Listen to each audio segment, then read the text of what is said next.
Chapter 9. David then said, Is there anyone still left of the house of Saul, to whom I may show loyal love for the sake of Jonathan? Now there was a servant of the house of Saul named Ziba. So they called him to David, and the king asked him. Are you Ziba? He replied, I am your servant. The king continued, Is there anyone left of the house of Saul, to whom I may extend God's loyal love? Ziba replied to the king, There is still one son of Jonathan. He is crippled in both feet. The king asked him. Where is he? Ziba replied to the king, He is in the house of Machir, the son of Ammiel, at Lo-debar. King David immediately sent for him and took him from the house of Machir, the son of Ammiel, at Lo-debar. When Mephibosheth, the son of Jonathan, the son of Saul, came in to David, he at once fell face down and prostrated himself.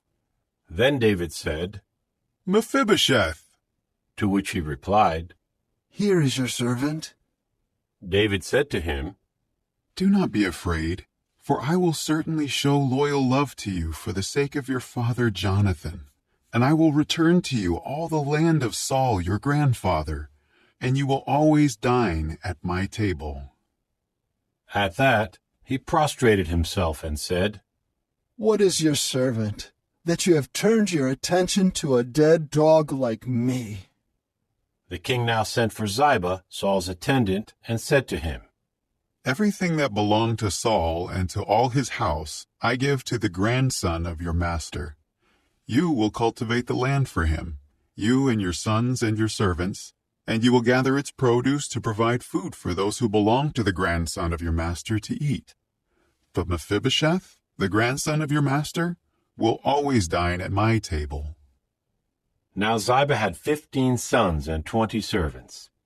Then Ziba said to the king, Your servant will do all that my lord the king commands his servant to do. So Mephibosheth ate at David's table like one of the sons of the king.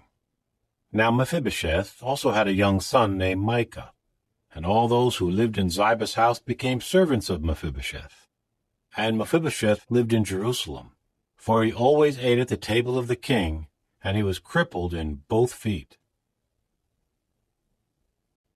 Chapter 10.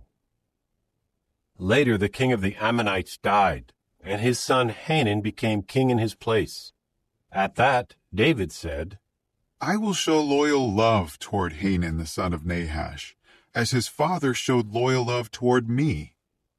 So David sent his servants to offer him comfort over the loss of his father.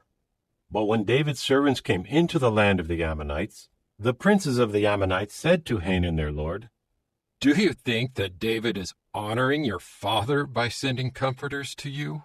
Is it not to search through the city and to spy it out and to overthrow it that David has sent his servants to you? So Hanun took the servants of David and shaved off half their beards and cut their garments in half at their buttocks and sent them away.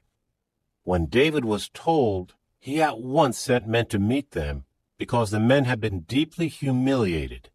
And the king told them, Stay in Jericho until your beards grow back, and then return. In time the Ammonites saw that they had become a stench to David. So the Ammonites sent and hired Syrians of Beth-rehob and Syrians of Zobah, 20,000 foot soldiers, and the king of Maacah with 1,000 men, and from Ishtob 12,000 men. When David heard about it, he sent Joab and the entire army, including his mightiest warriors. And the Ammonites went out and drew up in battle formation at the entrance of the city gate, while the Syrians of Zobah and of Rehob, along with Ishtob and Maacah, were by themselves in the open field. When Joab saw that the battle charges were coming against him from the front and the rear, he chose some of the best troops in Israel and drew them up in battle formation to meet the Syrians.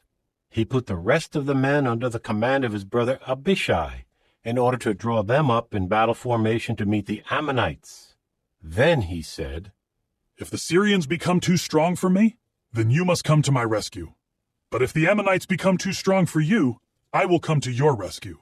We must be strong and courageous for our people and for the cities of our God, and Jehovah will do what is good in his eyes."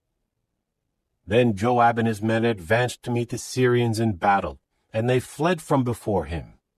When the Ammonites saw that the Syrians had fled, they fled from Abishai and went into the city. After that, Joab returned from the Ammonites and came to Jerusalem. When the Syrians saw that they had been defeated by Israel, they regrouped. So Hadadezer sent for the Syrians in the region of the river, and then they came to Helam, with Shobach, the chief of the army of Hadadezer, leading them. When the report was made to David, he immediately gathered all Israel and crossed the Jordan and came to Helam. The Syrians then drew up in battle formation to meet David and fought against him. But the Syrians fled from Israel, and David killed 700 charioteers and 40,000 horsemen of the Syrians, and he struck down Shobach, the chief of their army, who died there. When all the kings, the servants of Hadadezer, saw that they had been defeated by Israel, they promptly made peace with Israel and became their subjects.